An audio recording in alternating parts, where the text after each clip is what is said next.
नमस्कार, मैं हूं सनी डामोर और आप इस वक्त देख रहे हैं एसडी न्यूज।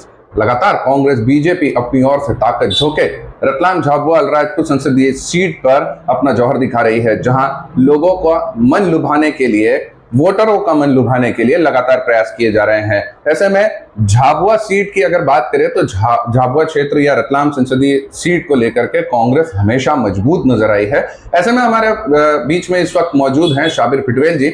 बहुत स्वागत है शाबिर जी आपका। जी नमस्कार। लगातार प्रयास चल रहे हैं, कांग्रेस अपनी ओर से पूरी ताकत झोंके हुए है। ऐसे में क्या क्या नजर आता है और क्या लगता है जनता किस ओर इस बार जो है कि उठ करवट लेगा? इस लोकसभा चुनाव में जनता ने, अलीराजपुर जिले की जनता, झाबुआ जिले की, रतलाम जिले की जनता ने अब की बार हमारे पूर्व केंद्रीय मंत्री कांतिलाल भूरिया पर विश्वास जताने का मन बना लिया है। और मैं आपको दावे के साथ कहता हूं कि हमेशा आप देखिए, जब विधानसभा चुनाव में जो भी परिणाम आए और लोकसभा के परिणाम बहुत अच्छे तरीके से आते हैं और कांग्रेस के पक्ष में ही आते हैं। विगत बार जैसे मोदी जी की लहर में वो भूरिया जी को हार का मुंह देखना पड़ा। बाकी अब के बारे में आपको बता रहा हूं, भूरिया जी प्रचंड बहुमत से जीत रहे हैं और कांग्रेस जन अलीराजपुर जिला, रतलाम जिला और झाबुआ जिले के एकजुट होकर बूथ स्तर पर अपनी तैयारी में लगे हुए हैं। लगातार बीजेपी की ओर से इस बार 400 पार का दावा किया जा रहा है, कैसे देखते हैं? अरे आप देखिएगा, अभी प्रथम चरण के चुनाव हुए, उस चुनाव के अंदर मतदान प्रतिशत आप देखिए, मतदान प्रतिशत से पता चलता है कि एक मोदी लहर नहीं है। जनता ने कांग्रेस पर विश्वास जताया है, इंडिया गठबंधन पर विश्वास जताया है। और मैं आपको दावे के साथ कहता हूं, अभी 4 जून को आप देखिएगा, कांग्रेस पार्टी 350 के पार हो रही है और ये 200 का आंकड़ा पार नहीं कर पाएंगे। ना, इसमें लगातार अगर मुद्दों की बात करें तो झाबुआ को लेकर के मुद्दे जो है बेरोजगारी है। सबसे बड़ा मुद्दा जो है कि बेरोजगारी है, पलायन भी उसी से जुड़ा है। पहले मैं चाहूंगा कि आप इस बेरोजगारी के मसले को लेकर के अगर हम बात करें तो लगातार कांग्रेस ने अपनी ओर से, अभी जो अल्पमाही सरकार भी रही, 15 माही सरकार रही, अपने मैनिफेस्टो में कई बातें करी, लेकिन इस बार का मैनिफेस्टो क्या कुछ खास बताता है झाबुआ की जनता को? झाबुआ की जनता के लिए ये मैनिफेस्टो में खास ये है, एक तो बेरोजगारी का उस मैनिफेस्टो में लिया है। बेरोजगारी आज आप देखिए चरम सीमा पर है। आज ये आदिवासी बाहुल्य जिला है। आदिवासी बाहुल्य जिले में आप देखिए, जो आदिवासी युवा 10वीं और 12वीं करने के बाद बहुत से लोग अन्य डिग्री लेते हैं, बाकी कोई नौकरी देखते हैं। पर 20 साल हो गए इस बीजेपी की सरकार को, कोई ऐसी रोजगार के लिए कोई वैकेंसी भी आज तक ऐसी नहीं निकाली। और पलायन को लेकर मैं आपको बता रहा हूँ, कांग्रेस ने पलायन को कम करने के लिए बहुत ऐसे प्रयास किए और वो सफल भी हुए।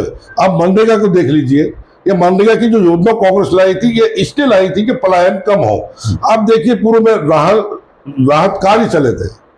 राहत कार्य के अंदर आदिवासियों को कोई बाहर पलायन, सब उस टाइम पलायन ही नहीं हो रहा था क्योंकि राहत कार्य चल रहे थे। तो कांग्रेस पार्टी क्या है, आदिवासियों के विकास के लिए, सभी वर्ग के विकास के लिए एक कार्य योजना बनाती है। और आज भारतीय जनता पार्टी को 20 वर्ष हो गए हैं, इस 20 वर्ष में कोई ऐसी योजना नहीं बनाई, न कोई उद्योग लगाए ताकि पलायन कम हो। इसलिए इस बार कांग्रेस पार्टी पर जिले की लोकसभा क्षेत्र के समस्त वर्गों ने विश्वास जताया है। एक बड़ा मुद्दा निकल करके सामने आता है यहाँ पे, कई जो है कि बारिश के समय की एक फसल ले पाते हैं, किसानों की अपनी समस्या है, पढ़े लिखे बच्चों की अगर बात करें तो जो मेडिकल फील्ड है, स्वास्थ्य विभाग से जुड़े, आज तक नर्सिंग की जो है पिछले 3 वर्षों से एग्जाम नहीं हो पाई। क्या कुछ आप लोगों के कांग्रेस की तरफ से ऐसा कुछ निर्णय लिया जाएगा जहां पे इन बच्चों के लिए, बड़े बुजुर्गों के लिए, नौकरी पेशा करने वाले लोगों की पेंशन को लेकर के किसी तरीके की नीति या मैनिफेस्टो में इसका कहीं उल्लेख किया गया? मैनिफेस्टो में उल्लेख है, 6 माह में 30 लाख नौकरी, युवाओं को नौकरी लेने का कांग्रेस ने अपना वचन किया है और वचन को वो साबित करके बताएंगे, सिद्ध करेंगे। 6 माह में 30 लाख नौकरी देंगे।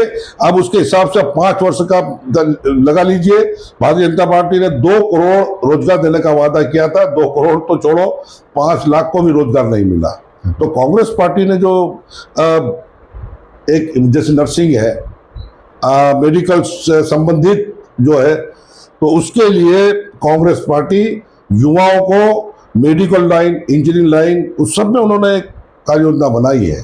और अच्छी युवाओं को रोजगार देने के लिए मैनिफेस्टो के अंदर उल्लेख किया है।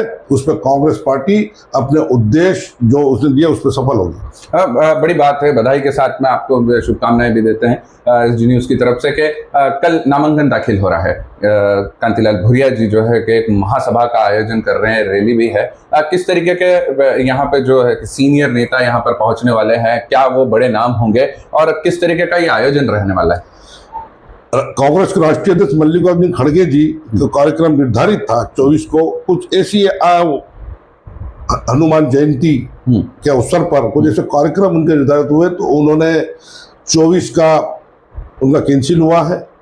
और प्रदेश अध्यक्ष जीतू पटवारी जी और हमारे नेता प्रतिपक्ष सुमन सिंगार जी, गृह मंत्री बाला बच्चन जी और हमारे जिले के प्रभारी हमीद काजी जी और वरिष्ठ कांग्रेस नेता और हमारे लोकसभा क्षेत्र के समस्त विधायक, पूर्व विधायक और वरिष्ठ कांग्रेस नेता इस अवसर पर उपस्थित रहेंगे और हजारों की तादाद में लोकसभा क्षेत्र से कांग्रेस जन एकत्रित होंगे, अपना शक्ति प्रदर्शन करेंगे और एक संकल्प लेकर जाएंगे कि हमें कांग्रेस के प्रत्याशी कांतिलाल भूरिया को प्रचंड बहुमत से विजयी बनाकर लोकसभा में पहुंचाएंगे। तो ये थे हमारे बीच में प्रदेश प्रवक्ता कांग्रेस शाबिर फिटवेल जी, जिन्होंने साफ तौर पर बताया, अपनी ओर से उन्होंने ये भी बताया है, उम्मीद भी जताई है कि 205 सीट जो है कि इस बार कांग्रेस कब्जा करने जा रही है और रतलाम झाबुआ अलीराजपुर संसदीय सीट के प्रत्याशी कांग्रेस प्रत्याशी कांतिलाल भूरिया प्रचंड बहुमत से जीतेंगे। कैमरा पर्सन राकेश के साथ सनी डामोर, एसडी न्यूज झाबुआ।